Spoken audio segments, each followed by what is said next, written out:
ya la ko dankan ya be ko suratul waqi'a na be garjagayru walla hadisa min nana la hadisa sahalente hadisa min nana ko suratul waqi'a niya kala abi garjage foni hadisa sahalente anya fon ko doni ke baga do de ye qur'ana sura be tatte ka fasamantia do kala jinya fasamantia tuma mi doni ke bawu ya nyinin ko e yen ninke mun kama akoko min ne ya ye sisa min ye qur'ana ko ni ya kala lagara baraji nin baraji bi lagara nin baraji bi lagara ne ye mogo ye umma kote lagara ka sarala mogo chaman be jinya sara telema inde fe wode koso qur'ana sura be ne ye jinya ka sarani jinya ka fasamanta do dilo ala puru ka qur'ana kala uko kala nyine kanyi me ikalla nyine nyani o tenni mbara la daga ye e wa haramu ke ye bidiya ke atebe donc suratul waqi'a kala ne ko abi garjage foni o tebe de donc mo ko do mais min nya tigi do ala ngane nyuma ko puru mo ka qur'ana kala hein mais amanye parce que mo chama mbake ka bidiya do dina ko nani ko qur'an ne dina ko nini la nyini nyuma ko kamu abdullah bu masud ko cogode ako kamu min muridi lil khairi lan yusibahu ako hera nyini baga chayara kasorima beherama la nyini nyuma yata ke adaga mogo ye ka fendo ke dina la delate minye e kan nganyate se kanye ka cidembo e kan nganyate se kanye ka seba ubo e kan nganyate se kanye ka tabina ubo e kan nganyate se kanye ka tabina ubo donc hadama donc jantonina aqayatu la tubarriru wasila kafun nin ko masina lanyini nyuma bana ube nin ko masina aban se fe nyuma makasoro o sirai mani o te sirai la daga de donc mo ko janton nonu na dina te droko nin kadinye ne nya koro nin kani ne nya koro ni nchenyi do nkado dina kono munani bidia mo be nyogona hakilina nkuba ke ahli al ahwai uye fendo dina kono nin ndungode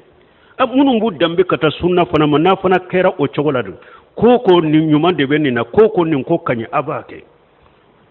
farago bawu ni bidar mo bor cesi sa farago te ambe num fo munna parce que mbake ka me fana jamana yin kono o bake ka ewa rejo soso wala ka fendo chari ko qur'ana do ko wulu bena mo fara nyogonka ko domba ko qur'ana do ko qur'ana dursi bagaw do ko ka wa mugo laso ka bo saragati bo mafana ka mugo laso be ka nyogon soro mbalimaw ala de be donke dombay ci de be donke dombay ba ube de be denke dembay e ka dabe se ka donke dombay chogodi de lati bolo qur'ana la ko dombaro de lati bolo hadisa la ko dombalo e dabe se ka donke dombay chogodi janko kamugo laso kato don bolina kanna folo bolma ko baraji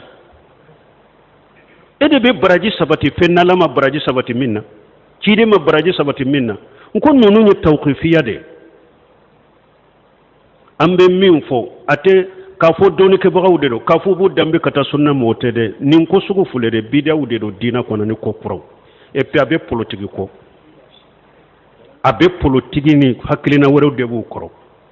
naw hakili ye fendo dina kono chogo ni hakili ye fengo fen sori ni dina kono hakili de be mo fana la koy kalamba wa ye sabali uriato huje fata ko ya ma'asara alqura istaqimu faqad sabaqtum sabaqan ba'ida fa in aghjitum yamina wa shimala laqad dalalitum dalalan ba'ida nimbe sel bukhari kono huje fata ko kalambagaw doni ke bagaw akwa yetile akon nawtilela alaka kitabula ani ciden ka sunna na tilela ka koke ake chogo nyumanna ayem mugo dadanina danni min kajja kosobe na chogo dora subghitum salafu salihu yada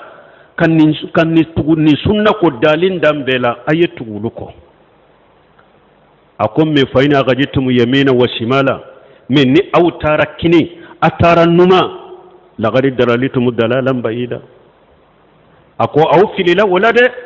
filini cinyam si filimi nani cinya kajade ewa huje fata fuleka asirum mun funnabe bukhari kono alaka aya benindeka wanna haja sirati mustaqima fattabi'uhu wala tattabi'u subula fatabarraga bikum an sabilihi ala ko cide men nin nana ko de ale ka sirati leleñe ko beke tugo de ko de ko kana tugu sira misenu ko abe kini abe numa ka ke ko tuku masiri ni haklina nyumo ni kuma cenyunye nayo ke aw filila de wala tattabi'u subula fatafarraga bikum an sabilihi akana sira misenu batu nu baw fara kabo ala ka sirama o be bakke kam mo wele fana kan no folo tigu wele ku deli umrana bu husaini dondola anana dola bakke ka qur'ana qur'ana kala in kofe ayem mo deli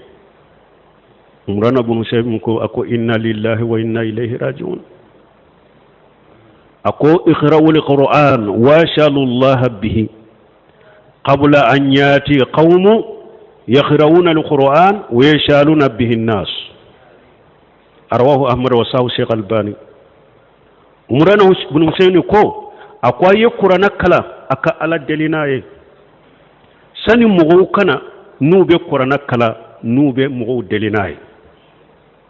ambode la shisa qur'ana kala ni qur'ana durusi re keran nafulo nyini fenni delili fende kam mugo deli ko qur'ana do kam mugo deli ko qur'ana durusi bagaw ko qur'ana durusi bagaw ka kene awa mugo siman nunun fana do dina kono balima munum bu dambe kata sunnama ani munum bu dambe kata donima ayen nunun bomi ka fo ka faraka nimbe parce que hada madam femmi lesiri tala iba isay ka kuma chaman de fo ka cenyi mugo nyekoro ko ka do ke jamana ko adola jamana be fitina ni geleya munu be jamana bola ay nimbe jamana choro yerede parce que bidia nyugo na fitina te jiya kono aw be nani nin bidiya munu ne jamana kono nunu nyere de be fitina la se jamana ma fal yahzar alladhina yuqalifuna an amrihi an tusibahum fitnat aw yusibahum ajabu alim ala yere yemu fo urba qari li qur'an wa qur'ana yal'anuhu mogo chama mbake ka qur'ana kala ka ayaw do yolaw do nyoro te qur'ana be wulu dangade o ala ko qur'ana kono ko mogo ku yere koroshi mogo munum be ciden kan nyamari kan soso aya yere koroshi fitina kana usoro ube la jaba kana ta soro la jaba min diminendo fitina site bidia bo aw yere bake kan nim bidia munun nin kokura munun do dina kono jamana kono de ku nyaga de aw yere de bake ka jamana to choro kata aw yere de bake ka fitina yere do jamana kono e jamana ka fitina bo yoro make mo shie munun bu dambe kata doni ni sunnama erejo soso la ibe mugo kamme ni ewa erejo soso la famo contrôle mana kuma wula ha abe bu dambi kata sunna de mani doni abe lesiri be bo agu de fe aw munum ba dambi kata sunna ma